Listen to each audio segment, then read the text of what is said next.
परमपिता परमात्मा और उनकी सभी पवित्र आत्माओं को नमस्कार। यह सच है कि परमात्मा हम पर दया करके हमारे उद्धार के लिए संतों महात्माओं को भेजता है, पर उनकी इच्छा में चलना कोई सरल बात नहीं है।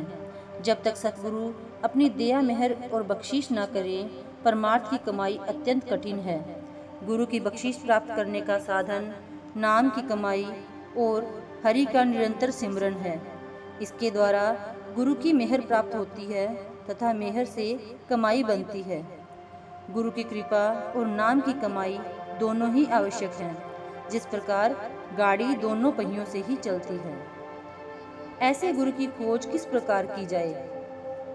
सच तो यह है कि गुरु के प्रकट होने में देर नहीं, कमी है तो हमारी तड़प और याचना की। यदि किसी चीज़ की हमें बहुत आवश्यकता होती है तो कितनी ही निराशा होने पर भी हम उसे प्राप्त करने के प्रयास करते हैं।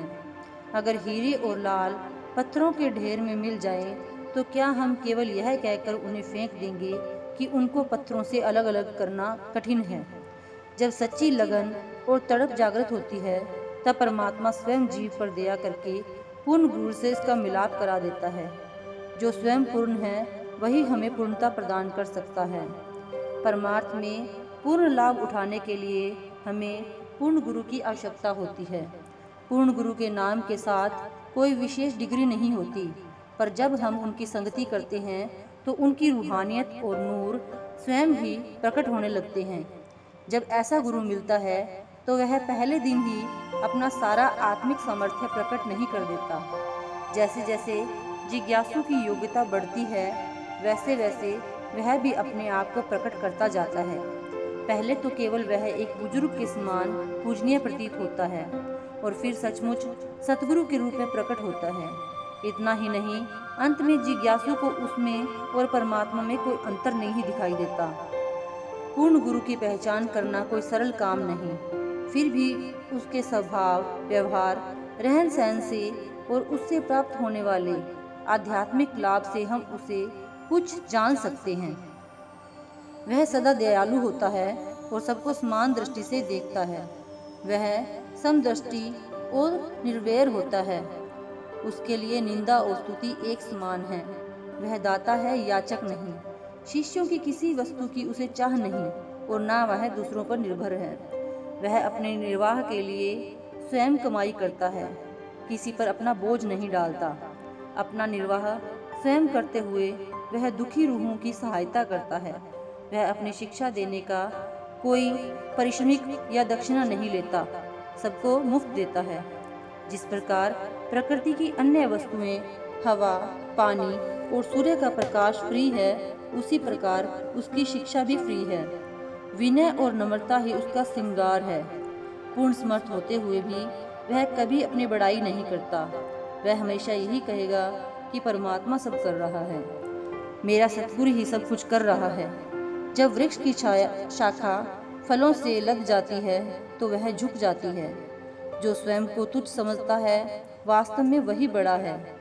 उसका किसी के साथ विरोध नहीं होता, उसे किसी के व्यवहार से शिकायत नहीं होती। यदि कोई उससे वैर भी करे तो वह क्षमा कर देता है। किसी की टीका टिप्पणी नहीं करता और ना ही निंदा करता है। उसका सबके साथ प्यार है। शत्रुता करने वालों के साथ भी वह प्रेम का व्यवहार करता है। वह पवित्रता, परम ज्ञान और रूहानियत का उज्जवल सूर्य होता है। उसका जीवन परमार्थी होता है। परमार्थ के इच्छुक पतंगों की भांति उसको चारों ओर से आ घेरते हैं और उससे आत्मिक लाभ प्राप्त कर अपना जन्म सफल कर लेते हैं। गुरु की वेशभूषा सामान्य होती है। अपने को औरों से भिन्न करने के लिए कोई विशेष वेशभूषा नहीं अपनाता और ना ही मन को वश में करने के लिए शरीर को कष्ट देने वाले साधन अपनाता है। मन को वश में करने की उसकी विधि भिन्न है, जो स्वाभाविक और सरल है। वह लोगों को दिखाने के लिए करामातें करके मदारियों का सा खेल नहीं करता। वह सब शक्तियों का मालिक होते हुए भी उनको गुप्त रखता है। उससे पवित्रता की रश्मियाँ निकलती हैं जो अपूर्व तेज और सौम्यता से भरपूर होती हैं, और उन पावन किरणों का जीव पर कुछ ऐसा असर होता है जिसका लफ्ज़ों द्वारा वर्णन नहीं हो सकता। उसके अंदर चुंबकीय आकर्षण है, उसकी उपस्थिति उन्नायक है, उसकी संगति शांति और उसके वचन एक अकथनीय आनंद का अनुभव प्रदान करते हैं।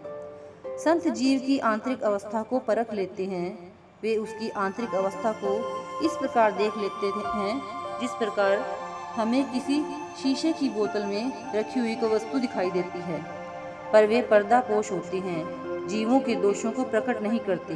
उनके पास कोई किसी भी भाव से जाए, भ्रमर होकर जाए या भीड़, फूल की भांति वे दोनों को खुशबू प्रदान करते हैं। कोई उनके दर से खाली नहीं आता। जो उनके पास जाते हैं वे उनसे ऐसे संस्कार लेके आते हैं जो शीघ्र या देर से उभर आते हैं। सतगुरु परमात्मा का सच्चा पुत्र होता है। उसके लिए सब जातियां, धर्म, पंथ समान हैं। वह सब जीवों में एक परमात्मा को देखता है। उसके लिए सब जीव उस मालिक के बच्चे हैं और वह सबको समदृष्टि से देखता है। कबीर साहिब फरमाते हैं कि परमात्मा एक ही है, सब उसी के नूर से उत्पन्न हुए हैं, सब उसी के बंदे हैं। जब उस एक ही नूर से, उस एक ही प्रकाश के भंडार से सब आए हैं, तो मैं किसे अच्छा कहूँ और किसे बुरा। संतों की शिक्षा मूक भाषा में होती है, जो लिखने पढ़ने का विषय नहीं। वह आत्मा की जीवा द्वारा दी जाती है तथा आत्मा ही उसका अनुभव कर सकती है। Thank you.